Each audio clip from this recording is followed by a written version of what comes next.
Hello बच्चों, आज हम सॉल्व करेंगे कक्षा 12वीं के भौतिक विज्ञान का अनसॉल्व क्वेश्चन पेपर जो कि वर्ष 2022 में आया हुआ है, जिसका कोड है 346 GB। ये 2022 का दूसरा सेट है भौतिक विज्ञान का।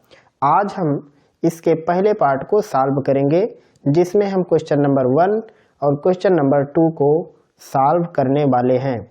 तो बने रहिए वीडियो में शुरुआत से लेकर के अंत तक, ताकि आपको हर एक बात बेहतर तरीके से समझ में आ सके। हम लोग सॉल्व कर रहे हैं कक्षा 12वीं के भौतिक विज्ञान का प्रश्न पत्र।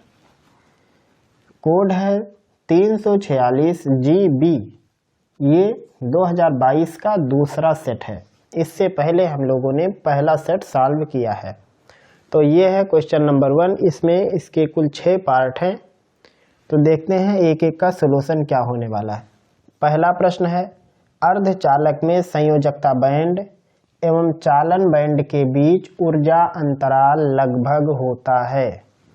तो ये देखो, यहाँ पे निकालना है सेमीकंडक्टर के लिए संयोजकता बैंड और चालन बैंड के बीच में जो एनर्जी की गैपिंग होती है, ये होता कैसे है। देखो यहाँ छोटा सा बना देते हैं। एक बैंड नीचे होता है और एक बैंड ऊपर होता है।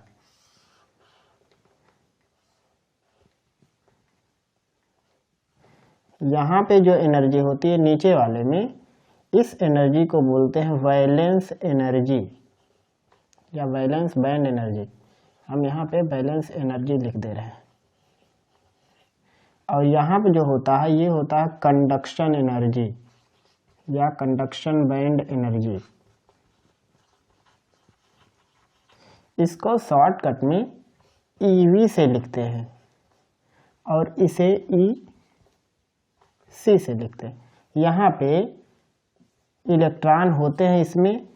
उसके बाद जब उन इलेक्ट्रॉनों को एक्स्ट्रा एनर्जी मिल जाती हो तो यहाँ से निकल के वहाँ चले जाते हैं।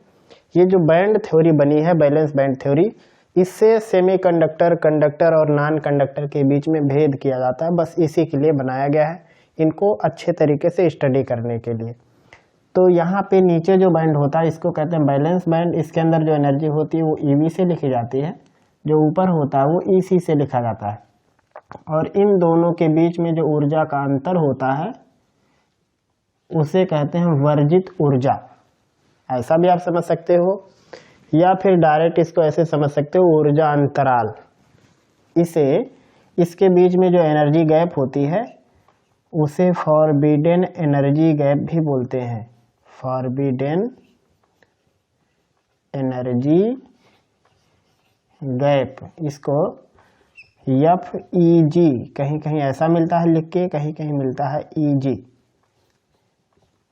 जब आपसे पूछा जाएगा EG, मतलब आपको ऊर्जा का गैपिंग बताना है कंडक्शन और वैलेंस के बीच में, चालन और संयोजकता के बीच में कितनी ऊर्जा का अंतराल है। तो जो 3 टाइप के पदार्थ होते हैं, एक तो आपका होता है सेमीकंडक्टर, अर्धचालक। अर्धचालक अगर होगा तो जो EG होगी, एनर्जी गैप जो होती है, ये होता है लेस देन 3 इलेक्ट्रॉन वोल्ट। अगर कुचालक हो, ये याद कर लीजिए, काम आएगा। कुचालक हो तो होता है ग्रेटर देन 3 इलेक्ट्रॉन वोल्ट। और अगर चालक हो तो ये होता है 0 इलेक्ट्रॉन वोल्ट। अर्धचालक के लिए जो संयोजकता बैंड होती है और चालन बैंड, उनके बीच में 3 इलेक्ट्रॉन वोल्ट से छोटा होता है एनर्जी गैप। कुचालक के लिए 3 इलेक्ट्रॉन वोल्ट से बड़ा होता है एनर्जी गैप। और चालक के लिए 0 इलेक्ट्रॉन वोल्ट के लगभग होता है। तो यहाँ पे देखो, अर्धचालक के निकालना है valence band energy and conduction band energy के बीच में गैप। तो 3 इलेक्ट्रॉन वोल्ट से छोटा होना चाहिए। तो इसमें देखिए 3 इलेक्ट्रॉन वोल्ट से छोटी गिनती कौन है? 5 तो यह है नहीं, 15 भी नहीं है, 0 भी नहीं है। ये वाला 0 किस में होगा? कंडक्टर के भीतर। पहले का दूसरा, हाइड्रोजन परमाणु की 2 उत्तरोत्तर कक्षाओं में इलेक्ट्रॉनों के कोणीय संवेग में अंतर होता है। तो जो कोणीय संवेग का फार्मूला होता है वो होता है NH/2 उत्तरोत्तर मतलब इसके एक आगे। अब इसी से ऐसा मान लो जैसे ये है NH/2 n की जगह 1 2 3 4 क्वांटम नंबर होता है। मान लो एक है 2H/2, इससे पहले कौन होगा H/2, ऐसे मान सकते हो 3H/2, इधर होगा 2H/2। उत्तरोत्तर मतलब एक आगे, एक H तो एक 2H लेना है, 2H लिए हो तो एक 3H लेना, उनके बीच का अंतर लेना है। तो जब आप घटाओगे 2 में से एक जाएगा एक, तो बचेगा ये H/2। 3 में से 2 घटाओ, 4 में से 3 घटाओ, 5 में से 4 घटाओ, या ऐसे भी मान सकते हो कि NH/2 होता है कोणीय संवेग, अगला होगा N+1 H/2। दोनों को अंतर कर दोगे, घटा दोगे, तब भी आएगा H/2। तो हाइड्रोजन परमाणु की 2 उत्तरोत्तर कक्षाओं में इलेक्ट्रॉनों के कोणीय संवेग में जो अंतर होता है वो होता है H/2। ये है इसका आंसर। अगला है पहले का तीसरा। 5000 इलेक्ट्रॉन वोल्ट ऊर्जा वाले इलेक्ट्रॉन की दे ब्रागली तरंगदैर्ध्य होगी।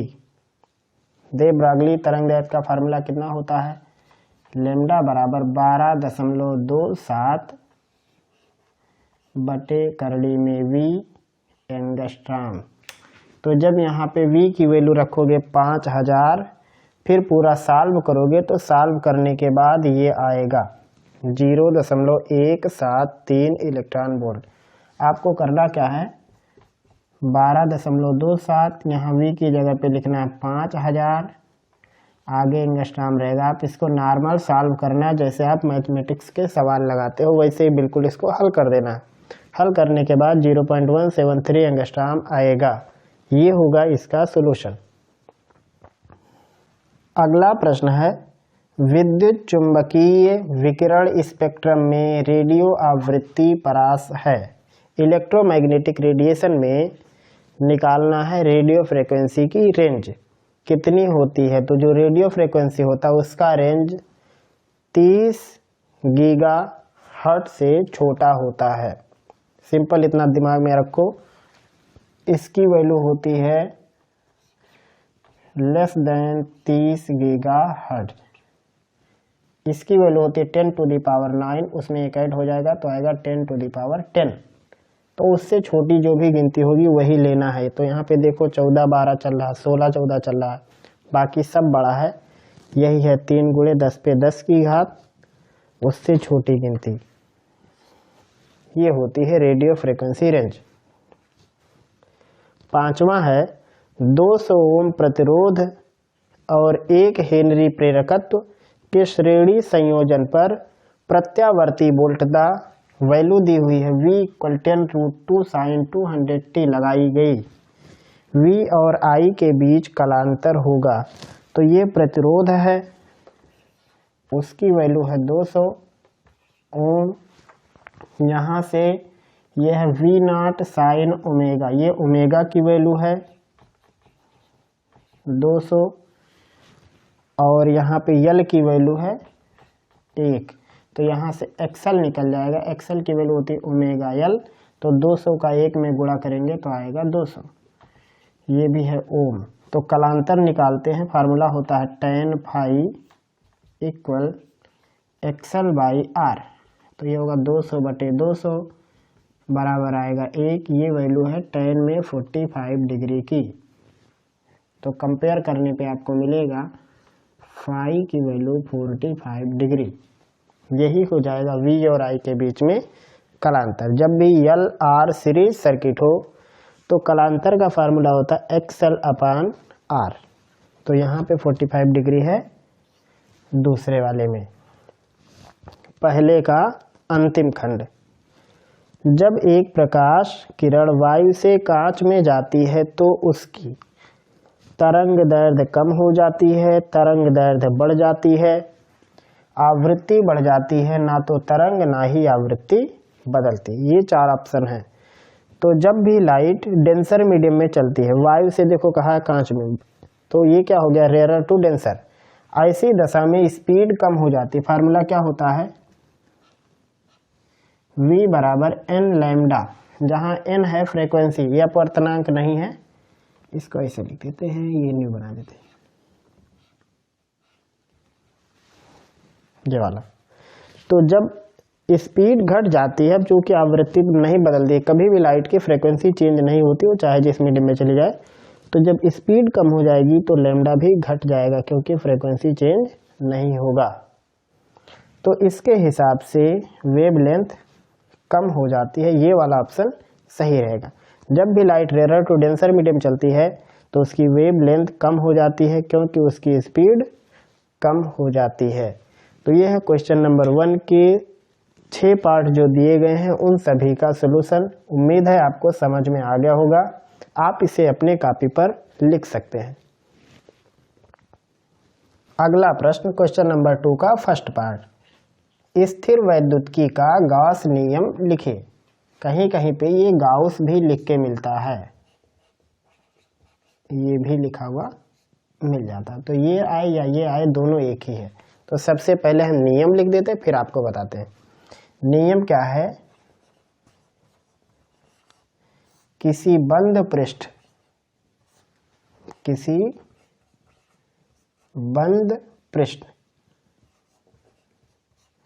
से बद्ध चुंबकीय फ्लक्स विद्युत फ्लक्स, बद्ध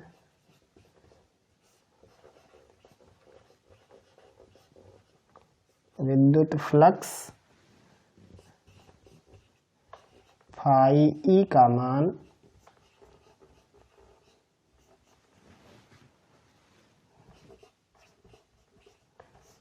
पृष्ठ के भीतर उपस्थित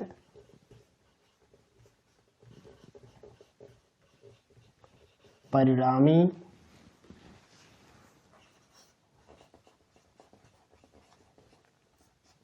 आवेश का 1/ε0 गुना होता है।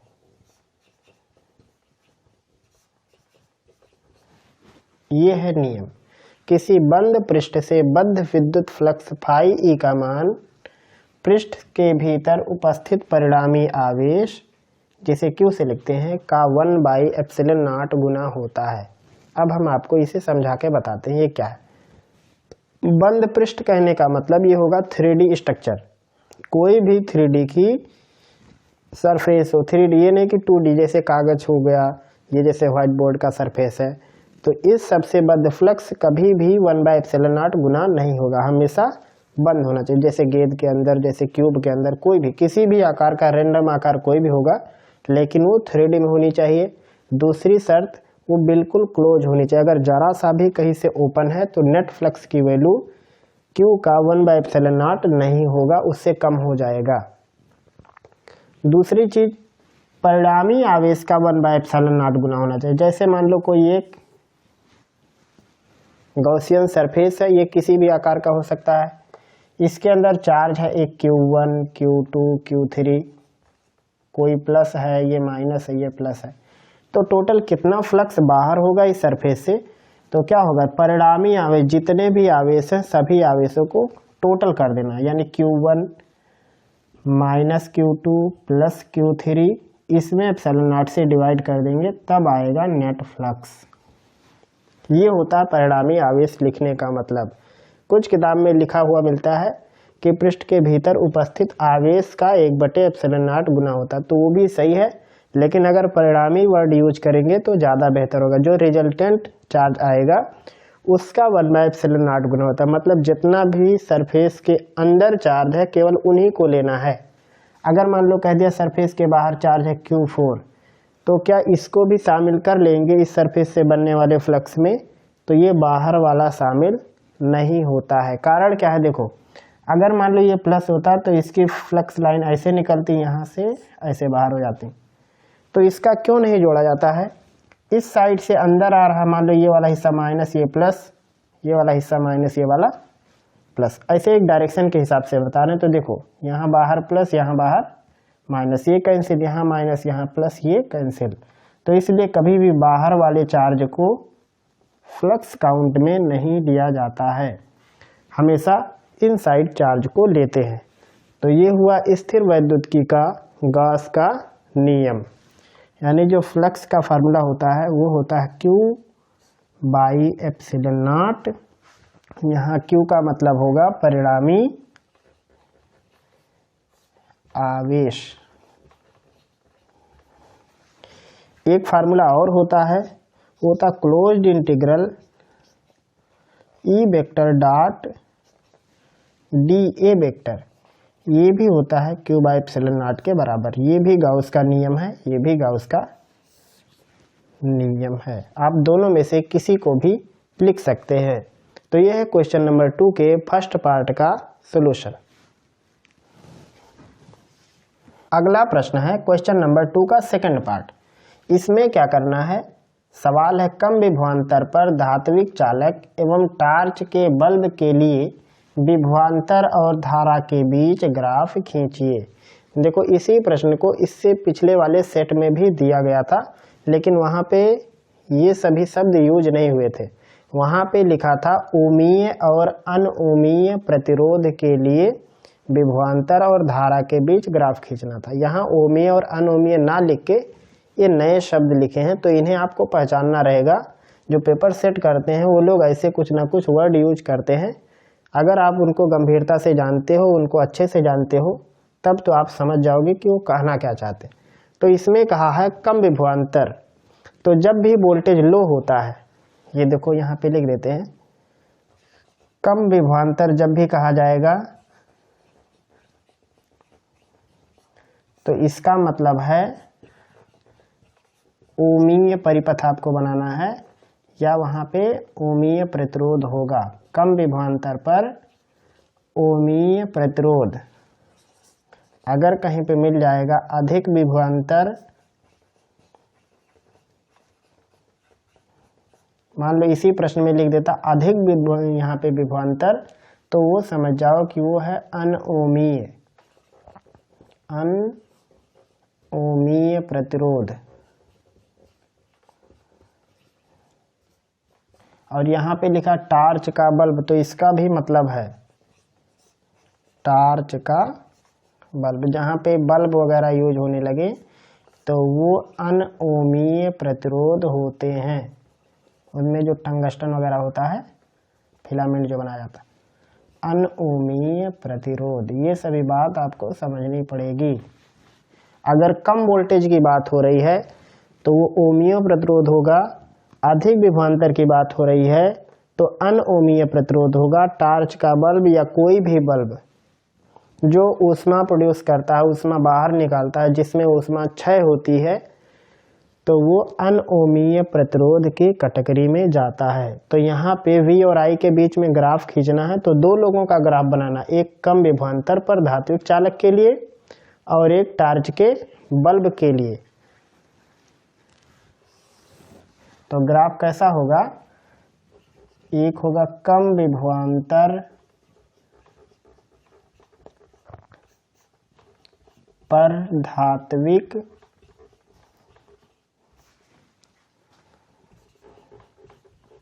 चालक के लिए V तथा I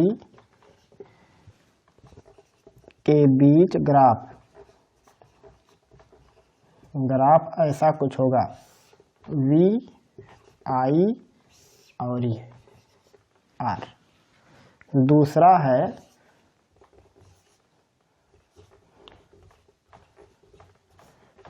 टार्च के बल्ब के लिए,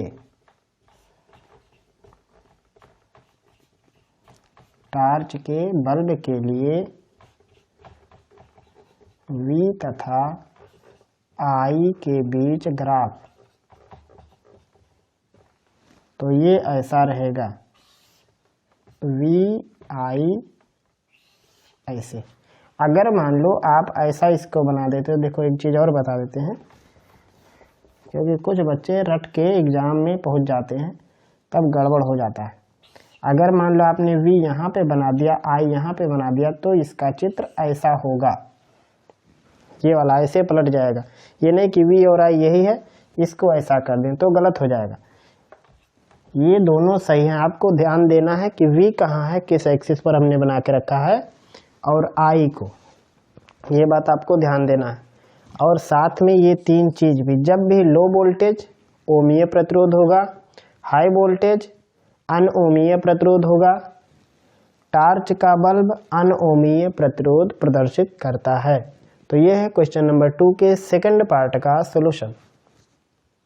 अगला प्रश्न है क्वेश्चन नंबर 2 का थर्ड वाला पार्ट।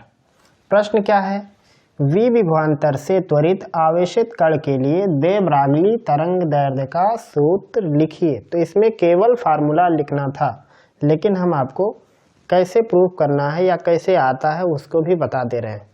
तो यहाँ पे दिया हुआ विभवांतर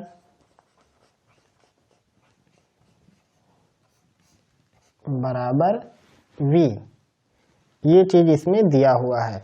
इस आवेशित कण के लिए दे ब्रागली तरंग दैर्ध्य लैम्डा, जिससे मतलब जो लैम्डा से प्रदर्शित किया जाता है उसका फार्मूला निकालना है।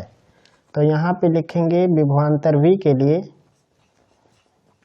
विभवांतर V के लिए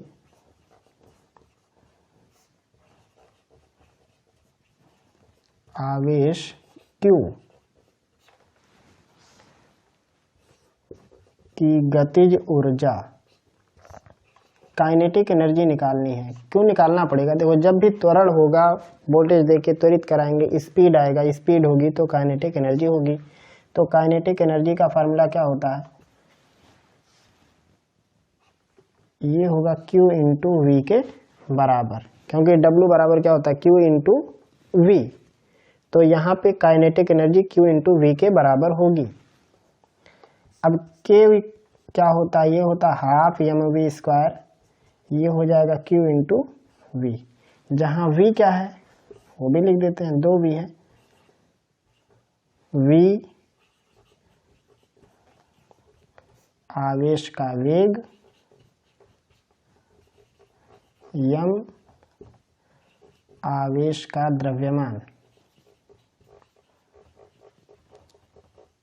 ये V की वैल्यू यहाँ से क्या आएगी, अंडर रूट 2Q V बटे m।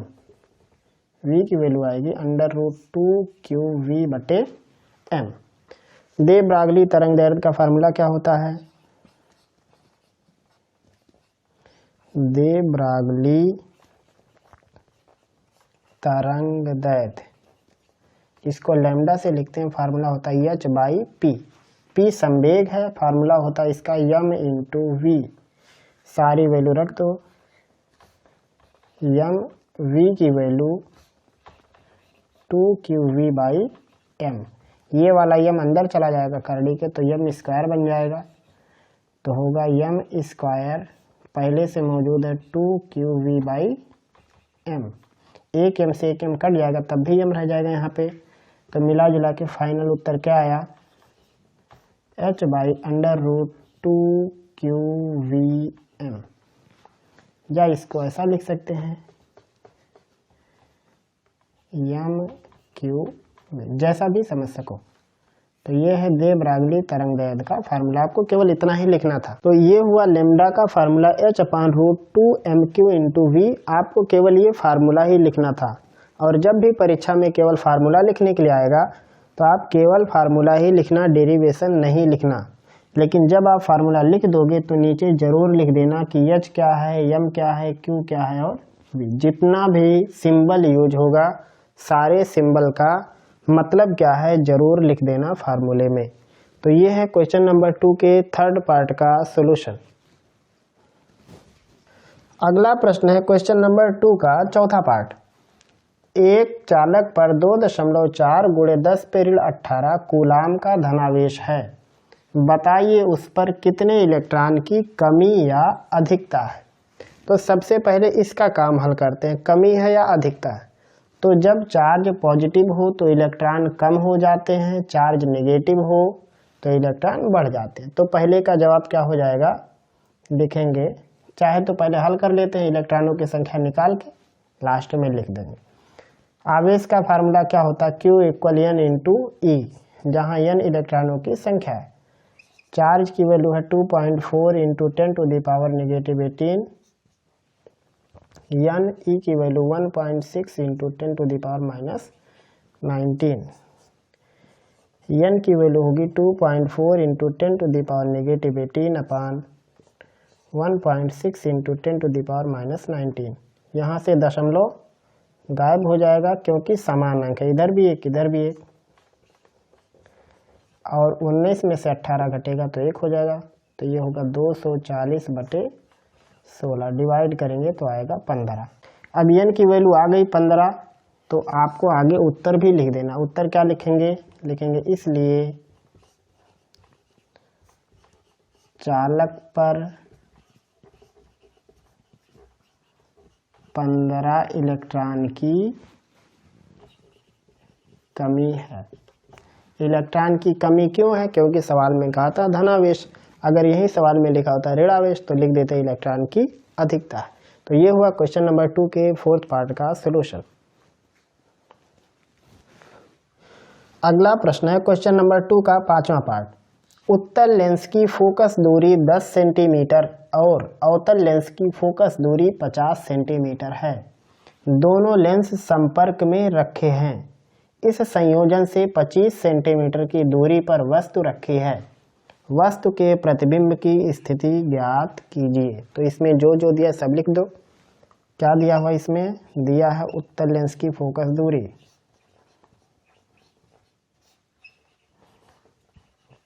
उत्तल लेंस की फोकस, इसे मान लो F1 से लिख देते हैं, ये हो गया 10 सेंटीमीटर। अगला दिया है अवतल लेंस, अवतल लेंस की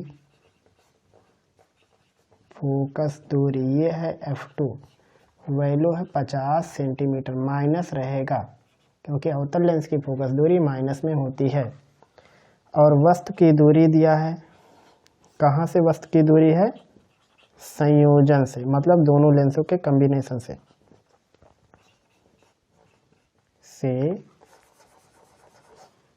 वस्तु की दूरी, इसे U से लिखते हैं, ये हो जाएगा माइनस में 25 सेंटीमीटर। फार्मूला क्या होगा? लिखेंगे संपर्क में रखे लेंस के लिए फार्मूला 1/f बराबर 1/v माइनस 1/u, यही फार्मूला होता है। लेकिन जब लेंस कंबाइन हो तो f का फार्मूला क्या हो जाता है? 1/f1 plus 1/f2। ये हो जाएगा 1/v माइनस 1/u। सारी वैल्यू रखना है, f1 की जगह 10, f2 की जगह -50, 1/v माइनस माइनस में u की जगह पे 25। हल करेंगे इसको तो इधर गुणा होगा 5 का, हर बराबर करने के लिए तो हो जाएगा 5 1/50, 1/v माइनस माइनस प्लस 1/25।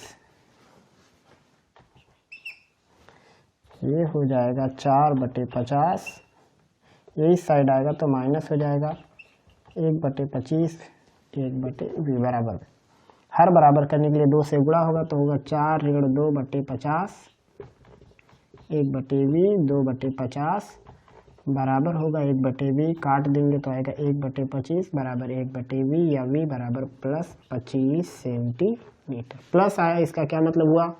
प्रतिबिंब संयोजन के दूसरी ओर बनेगा। तो आपको उत्तर लिखना रहेगा, यहाँ पे लिखेंगे प्रतिबिंब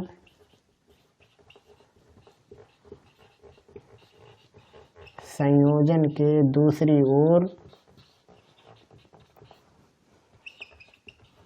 25 सेंटीमीटर की दूरी पर बनता है या बनेगा। जो इमेज होगा उत्तल लेंस अवतल लेंस का जब कंबाइन कर देंगे तो उसके दूसरी तरफ जाके 25 सेंटीमीटर की दूरी पर बन जाएगा। तो यह है क्वेश्चन नंबर 2 के 5वें पार्ट का सॉल्यूशन। अगला प्रश्न है क्वेश्चन नंबर 2 का 6वां पार्ट। प्रश्न है कला संबद्ध स्रोत से आप क्या समझते हैं? तो उसका जवाब हमने लिख दिया पहले ही। जवाब क्या है? ऐसे स्रोत जिनसे उत्पन्न तरंगों की आवृत्ति समान और तरंगों के बीच समय के साथ कलांतर परिवर्तित ना हो, उन्हें कला संबद्ध स्रोत कहते हैं।